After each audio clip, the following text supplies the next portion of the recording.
सबसे बड़ा रीजन है कि आज युवाओं का सुरक्षा का किसी को ध्यान नहीं है, वो भी उस युवा का जो IAS PCS जैसे एग्जाम की तैयारी करता है और देश के कोने कोने से आता है और सबसे अधिक रेवेन्यू युवा से मिलता है। और उस युवा की सुरक्षा के लिए न शासन न कोचिंग माफिया, मैं माफिया बोल रहा हूँ, ये लोग कोई सुरक्षा का प्रबंधन नहीं करते हैं। और आवाज उठाओ तो झूठी मुकदमा और उसके बाद लाठियां बरसाने की प्रयास करते हैं दबाने के लिए आवाज। आपको पता होगा कि 5-6 दिन पहले नीलेश राय भाई जो IAS का मेंस देना था उसको, और वो मारा गया था, फिर भी शासन से लेकर कोचिंग तक किसी ने सबक नहीं लिया, उनकी दिमाग नहीं काम की। पेपर 4 इथिक्स एंड इंटीग्रिटी वो पढ़ाते हैं, ड्यूटीज पढ़ाते हैं, आर्टिकल जब ड्यूटीज की बात करते हैं, कर्तव्यों की बात करते हैं, तो हम तो अपना कर्तव्य फॉलो कर रहे हैं। हम गांव-गांव से हमारा युवा साथी आता है, कोई माँ के गहने बेचकर, कोई खेती बाड़ी बेचकर, कोई लोन लेकर, हम तो अपना फॉलो करते हैं। जितना फीस मांगते हैं हम देते हैं, थोड़ी फीस कम होती है तो कहते क्या है कि हम नहीं एडमिशन ले सकते, ID अभी इशू नहीं कर सकते।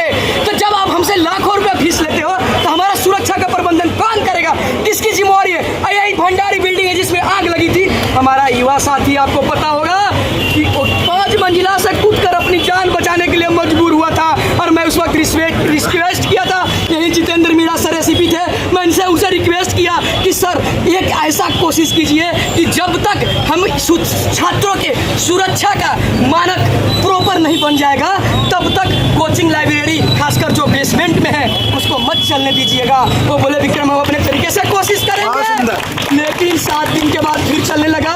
और मैं आपको बता रहा हूँ ये माफियाओं का इतना बड़ा नेक्सस होता है, ये फिर स्टार्ट करेंगे, हमारा भाई फिर मारा जाएगा। आपको जानकारी के लिए बता दूं, वर्धमान मॉल जहाँ IAS के मेंटरशिप में मैं भी बैठता था, वो इतना जर्जर है सर। आज आप लोग की मांगे क्या है? दिल्ली से मांगे तो सर रख रहा हूँ कि जब तक सरकार 2 करोड़ रुपए, जब तक देखिए जो मारे गए हैं उनको मुआवजा से तो उस माँ बाप की आत्माओं को नहीं सहती, 2 करोड़ सरकारी नौकरी।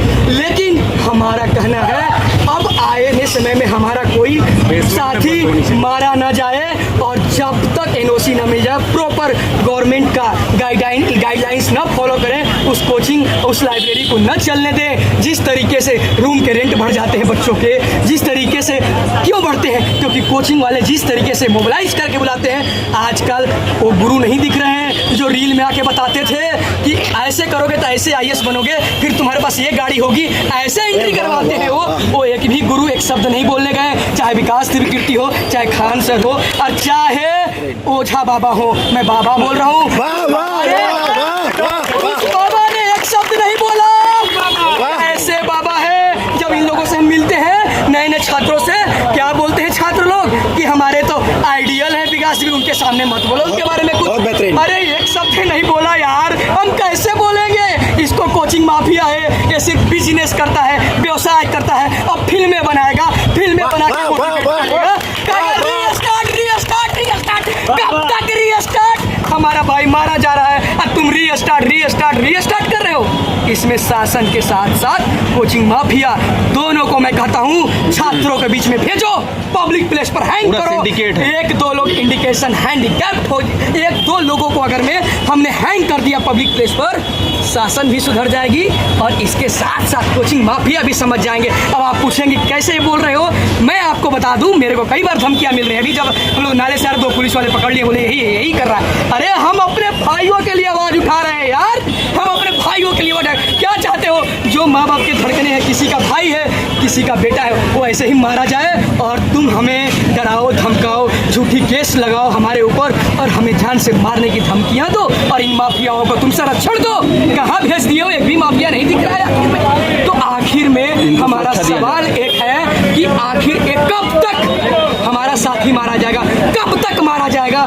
क्या हम अपने जस्टिस के लिए आवाज भी नहीं उठा सकते? ये बताइए। धन्यवाद आप लोगों का कि आप मीडिया चौथा लोकतंत्र जगी है, नहीं तो ये भी तो मरी होती, कौन सुनता था हमारे युवाओं की आवाज।